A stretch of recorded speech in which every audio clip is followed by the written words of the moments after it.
अचलपूर नगर परिषदेत अनपेक्षित युतीनं खळबळ। भाजपसह अजित पवारांच्या पक्षाला MIMची साथ। कट्टर वैचारिक विरोधकांच्या एकीनं भुवया उंचावल्या। अकोट नंतर अचलपूरमध्ये भाजपचा तोच पॅटर्न का? राज्याचं राजकारण आता अशा वळणावर आहे जिथं कोणतीही युती झाली तरी आश्चर्य वाटायला नको।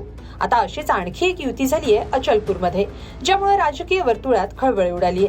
अचलपूर नगर परिषदेत भारतीय जनता पक्ष आणि MIM यांच्यात अनपेक्षित युती झालीये। अचलपूर नगर परिषद समितीच्या सभापती पदासाठी भाजप आणि MIMनं एकमेकांना पाठिंबा दिलाय। हे सत्ता समीकरण कसं जुळलं? वैचारिक विरोधक एक कसे झाले आणि भाजपनं MIMला सत्तेत काय वाटा देऊ केलाय? सविस्तर पाहूया या व्हिडिओतून। मुंबईत खान महापौर करणार नाही असा प्रचार करत भाजपनं मुंबई महापालिका निवडणूक लढली, तर राज्यभरातल्या सभांमध्ये काँग्रेस आणि मुस्लिमांच्या जवळीकीवर टीका केलीये। ही टीका एकाच निवडणुकीपुरती मर्यादित नव्हती, पण आता तोच भाजप अचलपूरमध्ये एका नव्या समीकरणासह सत्तेत येणार आहे। अचलपूर नगर परिषदेत भाजपनं ओबीसींच्या MIM पक्षाला सोबत घेत सत्तेचा सारीपाट मांडायचं ठरवलंय। अमरावती जिल्ह्यात या विचित्र युतीची मोठी चर्चा होतीये। या सत्ता समीकरणानुसार MIMच्या नगरसेवकाला शिक्षण आणि क्रीडा समितीच्या सभापती पदाची जबाबदारी देण्यात आली आहे। भाजपसोबत MIMचे 3 नगरसेवक, अजित पवार गटाच्या राष्ट्रवादी काँग्रेसचे 2 नगरसेवक आणि 3 अपक्ष नगरसेवक एकत्र आलेत। या एकत्रित गटामुळे नगर परिषदेत भाजपच्या नेतृत्वाखाली बहुमत सिद्ध झालंय।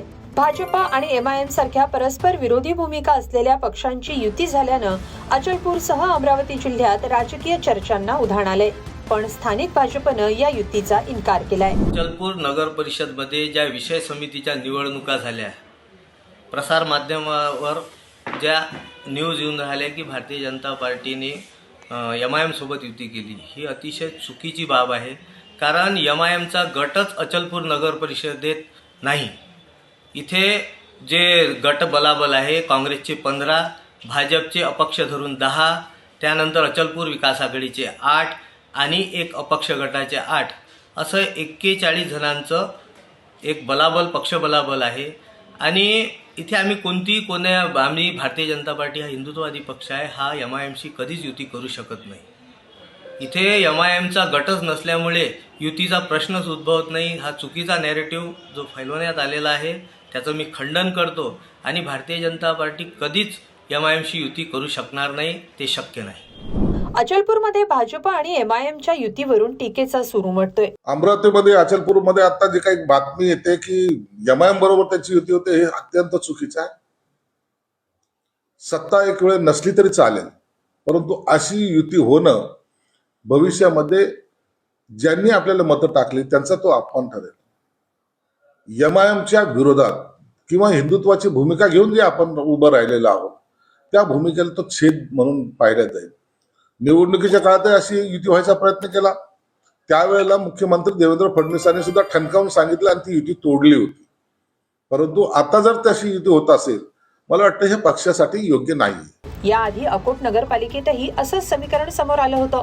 त्यानंतर हिवरखेड नगरपालिकेत भाजपच्या उपसभापती पदाच्या उमेदवारासाठी काँग्रेसकडून सूचक तर AIMIM कडून नगरसेवक अनुमोदक असल्याचा प्रकार घडला।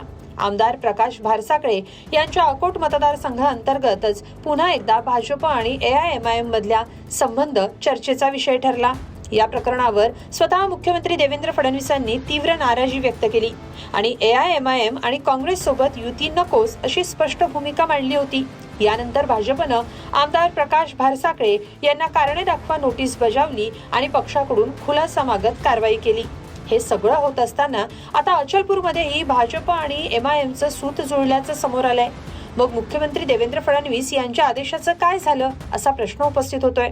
तसंच भाजप सोबत जाणार नाही हे ठणकावून सांगणारे ओबीसी यावर काय बोलणार हेही पाहावं लागेल।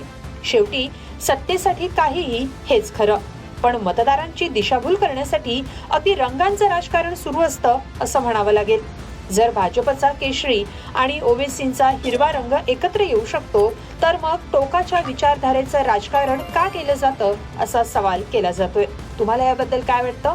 कमेंटमध्ये नक्की लिहा आणि lokmat.com ला सबस्क्राईब करा। धन्यवाद।